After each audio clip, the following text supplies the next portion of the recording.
2 generals, 4 colonels, 3 lieutenant colonels, 3 majors, all dead in a single strike, not over the course of a battle, not across multiple engagements scattered through days of war, in one hit, from one weapon, before anyone in that building had a chance to move.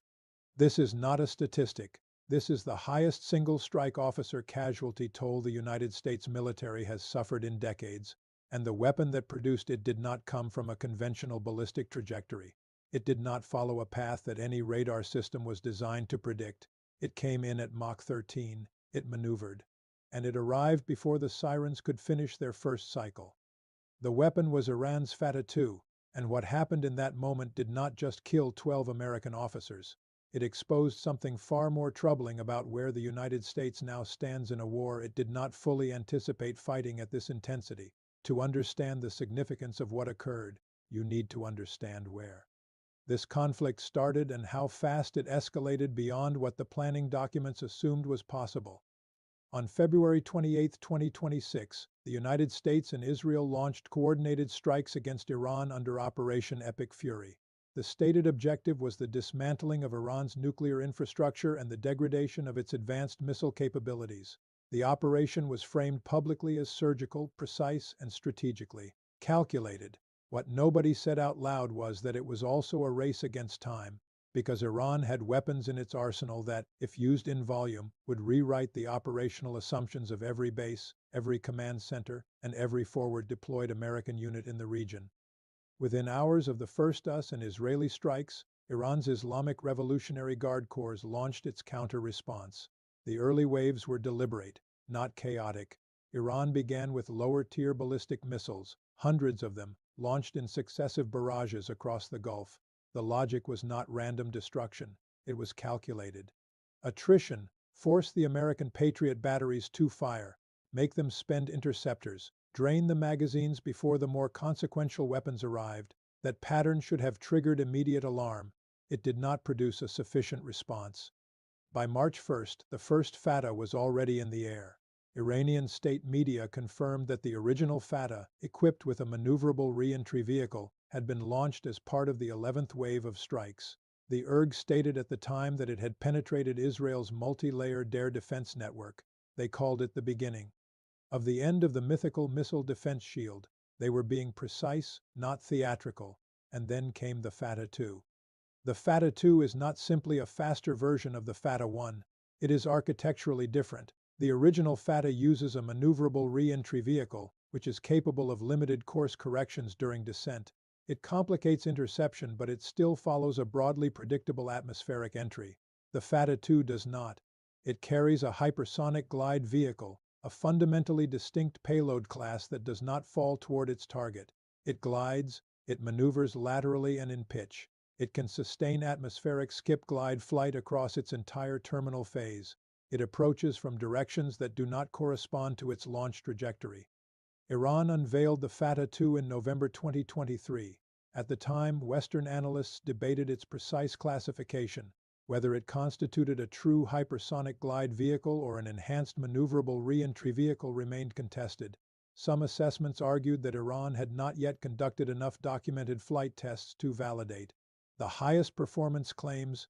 Others pointed to the visible structural differences from the Fattah I and drew connections to North Korean hypersonic glide vehicle programs, specifically the Hwasong-16B, which entered service in 2024 after flight testing that began in September 2021.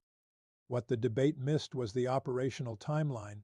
Iran was not building the Fattah II to display it, it was building it to use it, and on March 1, 2026, it did exactly that.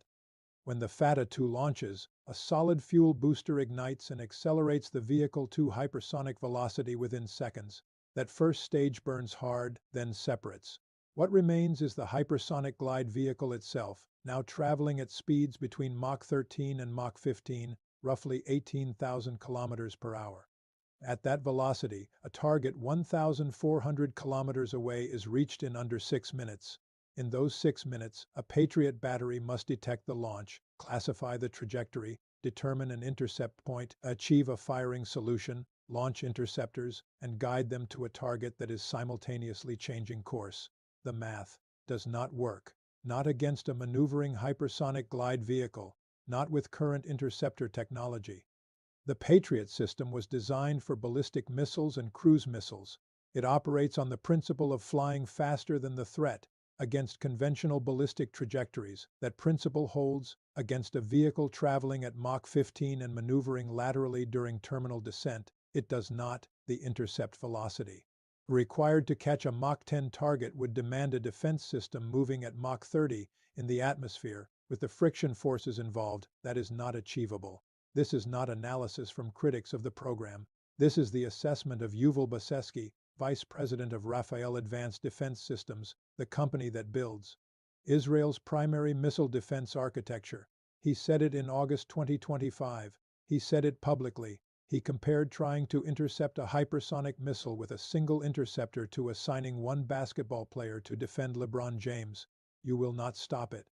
What Baseski proposed instead was a zone defense model, multiple interceptors pre-positioned to cover defined airspace sectors and engage threats as they enter, effective in concept, not operationally fielded, not by Israel, not by the United States, not anywhere in the region in time for this conflict. Now consider what that gap meant when the Fattah II was aimed at an American command facility. The details of the strike confirm a level of precision that went beyond simply penetrating air defenses. 12 senior officers were killed, 2 generals, 4 colonels, 3 lieutenant colonels, 3 majors. The nature of that casualty breakdown tells you something critical about the target. This was not a logistics hub.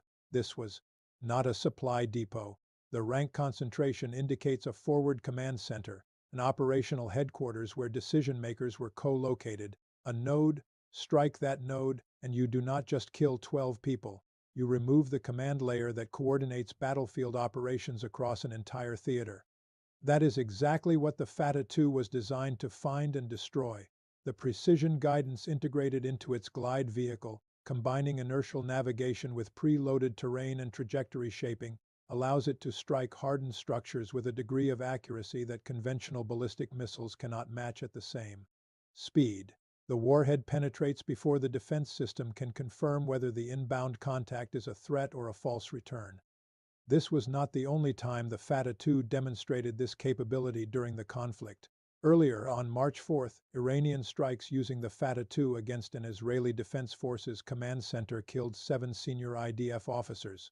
Footage from the site showed impact patterns consistent with a high-velocity direct strike on a fortified structure. Analysts noted that the trajectory and terminal speed bore unmistakable similarities to the profile of Russia's Oreshnik hypersonic system, used against Ukrainian targets. The comparison was not incidental. Both systems solve the same problem in the same way, arrive fast enough that no defense response is physically possible. The pattern forming across these strikes is now undeniable. Iran is not using the Fattah II as a signal. It is using it as a command decapitation instrument. That capability interacts with a crisis in American air defense that predates this conflict but has now become acute. Before Operation Epic Fury began, the United States entered this engagement with Patriot surface-to-air missile inventories already reduced to approximately 25% of the Pentagon's stated minimum requirement. That depletion was the accumulated result of 2 separate pressures: prolonged donations to Ukraine and the expenditure of over 150 THAAD interceptors during 12 days of U.S.-Israeli strikes against Iran's nuclear facilities in June 2025. Each THAAD interceptor costs approximately $15 million. The global production rate of THAAD interceptors is roughly 96 per year. The United States used a full quarter of its global THAAD stockpile. In 12 days in June 2025, that figure was already alarming. Nobody fixed it in the months that followed. In the first 5 days of Operation Epic Fury alone, the U.S. military expended over 800 Patriot interceptors. That number exceeds the total number of Patriot missiles fired during the entire Russian-Ukrainian war, which at that point had lasted nearly 3 years, at approximately $3 million per interceptor, 5 days of defense against Iran's ballistic missile barrages cost an estimated $2.4 billion. The burn rate was not sustainable for 1 week, let alone the duration of a sustained conflict. Al Udeid Air Base in Qatar, the primary forward deployment site for US Patriot systems in the region, took confirmed direct hits from Iranian ballistic missiles. Satellite imagery taken after the strikes showed significant structural damage across the facility.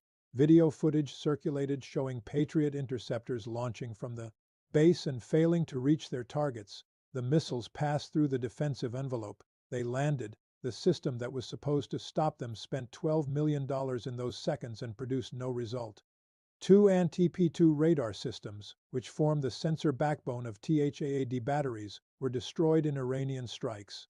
Those radars are not interchangeable components. Losing them does not just degrade the battery. It eliminates its targeting function entirely. Without the radar, the interceptors become inert, and the United States does not have an immediate replacement inventory that can be fielded in the middle of active combat operations.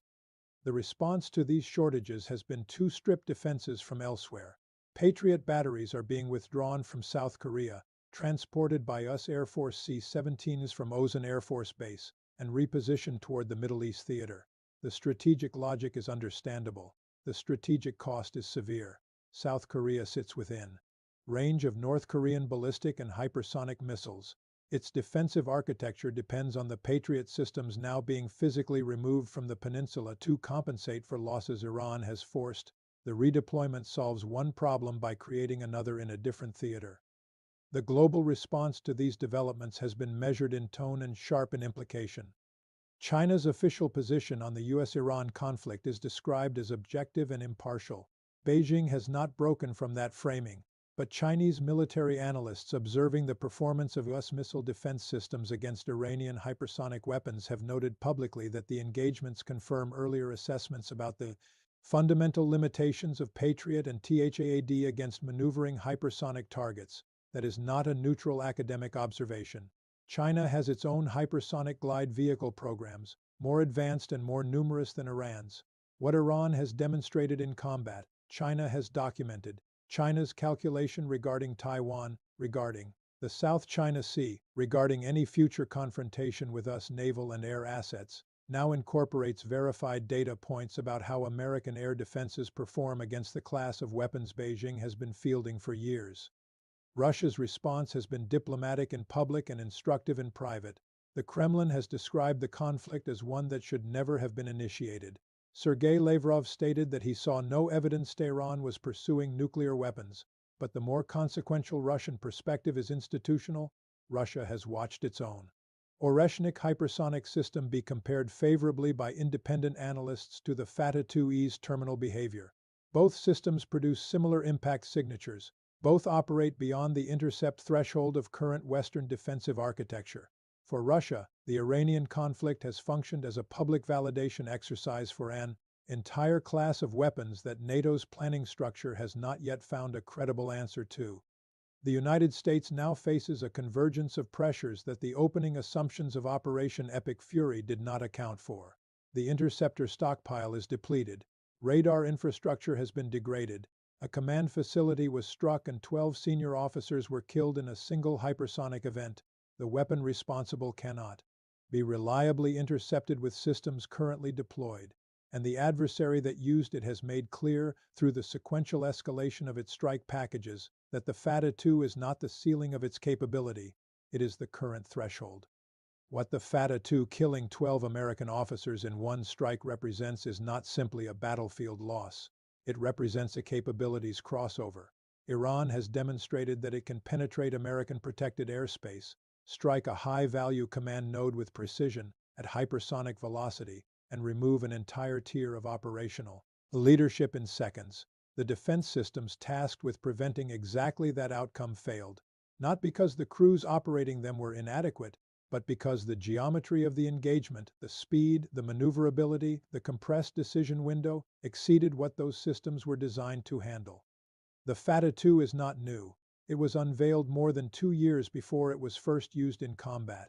The engineering challenges it solved, the skin temperatures above 2000 degrees Celsius, the aerodynamic control surfaces operating at hypersonic velocities, the guidance precision at terminal phase, none of that happened overnight.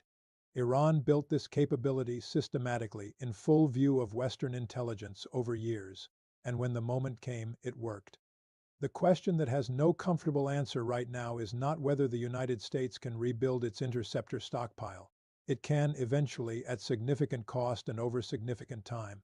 The question is what Iran does next with a weapon that has already proven it can reach targets that American air defense was supposed to make unreachable. 2 generals are dead, 4 colonels, 3 lieutenant colonels, 3 majors, killed by a single weapon in a single moment that the entire architecture of American missile defense was unable to prevent. That is not the end of this story. It is the point at which the assumptions that drove it finally broke.